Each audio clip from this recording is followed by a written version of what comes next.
Oh, I watched Furiosa and Mad Max Saga. If you don't know, Furiosa is the long-awaited prequel to Mad Max Fury Road. It stars Anya Taylor Joy as Furiosa, despite looking nothing like Charlize Theron, and Chris Hemsworth with a bunch of prosthetic shit on his face for some reason. It's directed by George Miller, known for directing all the other Mad Max movies, and the terrible animated movie Happy Feet. So, how was the movie? I thought it was a mixed bag. There was some stuff I really liked, and some other stuff I didn't, but it was still overall pretty good.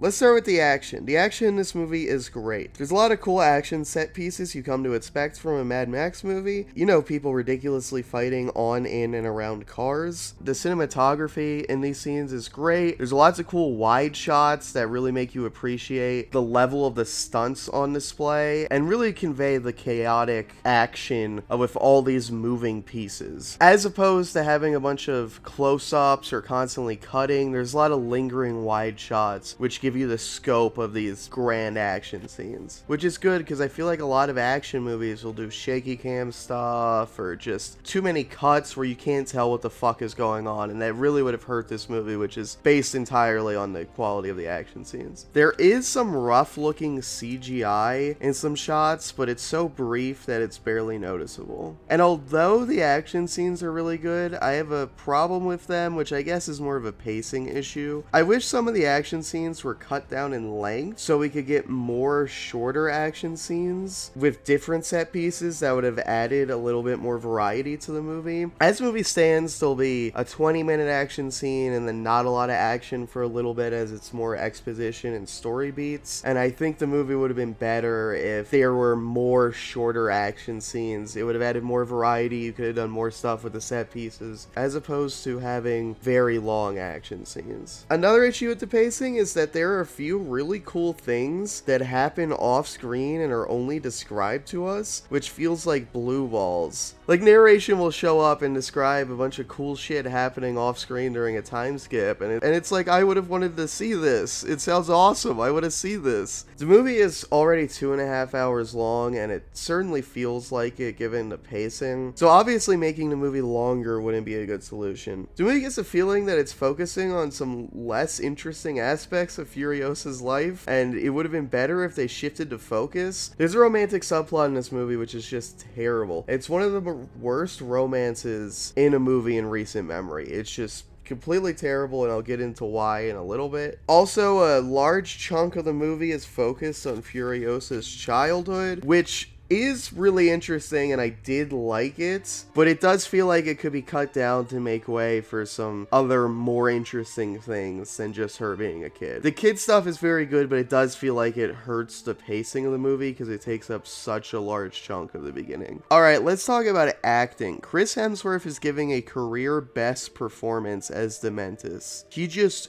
oozes charisma to the point where you just can't help but love him. And if it were the post-apocalypse, I would definitely follow him. He steals every scene he's in and is the highlight of the movie, which I guess is kind of unfortunate because the movie was supposed to be about Furiosa, but also the same thing happened in Mad Max where people were saying that Furiosa stole the show, which led to her getting her own spin-off movie. So I guess it's kind of fitting. I'm still split on the decision to put a bunch of shit on his face though. Like, if I didn't know it was Chris Hemsworth, I wouldn't have recognized him, but since I did know it was him, I found it distracting because I couldn't stop thinking about all the prosthetics on his face and a giant fake nose. I don't know, it's a tricky one. What are your guys' thoughts about putting a bunch of shit on an actor's face so you can't recognize them? It's been a controversial subject as of late, with Bradley Cooper being accused of doing Jew face. Anyway, enough about that. How are the other actors? Anya Taylor Joy is giving a good performance. It's much more of an action movie quiet protagonist role than it is an acting heavy one. With a few serious emotional acting scenes, she does a great job, but I also feel like she doesn't really make the role her own, and that there were any number of actresses that could have portrayed this role. Also, it probably would have been less distracting because other actresses would have looked more like Charlize Theron. It certainly feels like an actress playing a character made famous by someone else versus putting a strong association with them in that character.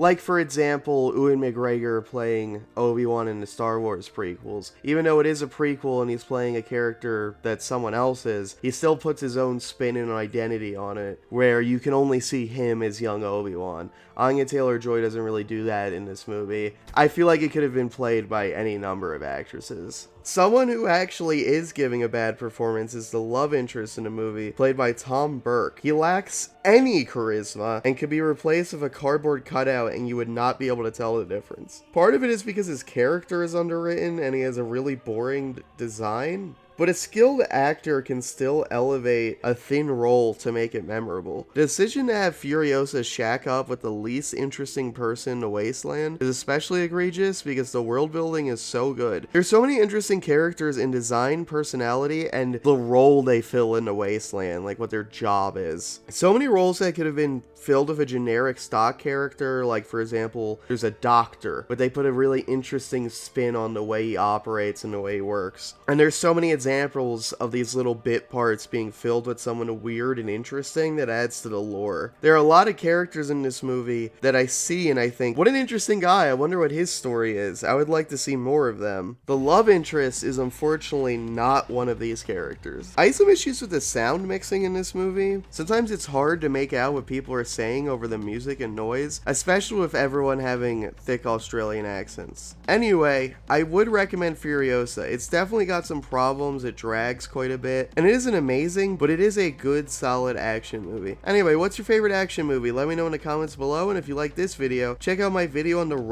House Remake to hear me talk about another action movie. Thanks for watching, bye bye!